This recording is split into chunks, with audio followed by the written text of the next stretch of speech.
你不是情绪的奴隶，你是他的领航员。手机响了3声，是老板传来的一则讯息。刚刚那份报告，你又漏了重点。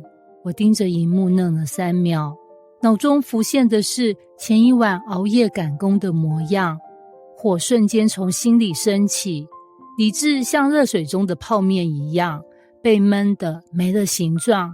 还没回讯息，我已经在心里骂了他800遍，心跳加快，拳头握紧。这不是第一次，也不会是最后一次。问题是，这情绪老是控制我，让我像是被遥控器操纵的机器人。为什么我会这样？我难道只能被情绪牵着鼻子走吗？那一刻，我意识到，我不是在生活，我是在被情绪拖着过日子。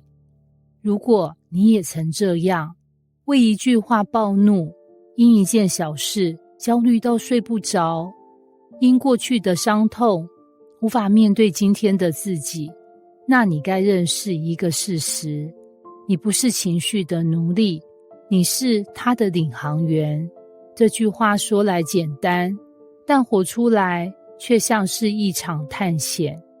情绪不是敌人，它是仪表板。你开过车吗？即使没有，想象一下开车的画面，前方是马路，两旁是行人和红绿灯，而你的面前有个仪表板，显示油量、时速、引擎状况。这些数据不会推你一把，但会告诉你，嘿，你该加油了，太快了，该慢下来。情绪其实就是你人生的仪表板。生气不一定代表你坏，可能你在乎；难过不代表你脆弱，可能你正在疗伤；焦虑不是你有病，可能你太用力，忘了呼吸。问题是，我们常常误把仪表板当成方向盘。当情绪一来，我们不是读懂它，而是被它拉着走。就像看到油灯亮起，我们不是去加油，而是跳下车尖叫，完了，车坏了。但事实是，你才是方向盘的主人，情绪只是在给你提醒。谁在开车？是你还是你的情绪啊？很多人说，我就是这样的人，情绪来了控制不了啊。可有没有想过，这样的说法就像一个驾驶人说，抱歉，我不是开车的人，是刹车自己在动。我们的情绪不是天生失控，而是我们没有学会驾驶它。想象一个情境，你走进咖啡厅，点了一杯拿铁，等了10几分钟，店员端上来的是美式，你跟他说，不好意思，我点的是拿铁。他白了你一眼，你确定你刚刚说的好像是美式耶？你感觉被羞辱了。火气瞬间升起，这时有2条路可以选。A 路，你大声回呛，拍桌子，整间店看你，你羞怒交加。B 路，你深吸一口气，微笑说，没关系，帮我换一下就好。你会选哪条路？如果你说，当然是 B 路，那很棒，你正在领航你的情绪。如果你说，我选 A， 因为我就是火爆脾气，那也没关系，这堂课就是为你准备的，让你从情绪的乘客变成驾驶者。现代生活中，我们如何被情绪牵着走？现代生活的节奏让情绪几乎成为无形的病毒，不知不觉就感染我们的决策、关系与身体。通勤塞车5分钟就让你怒气满点，社群上的一则贴文就让你觉得自己人生输光，一句被主管误会的话就让你怀疑自己整个价值。这些情绪地雷无所不在，而最可怕的是，他们不爆炸的时候，你还以为他们不存在耶。我们常常合理化情绪，却从来没有整合理智。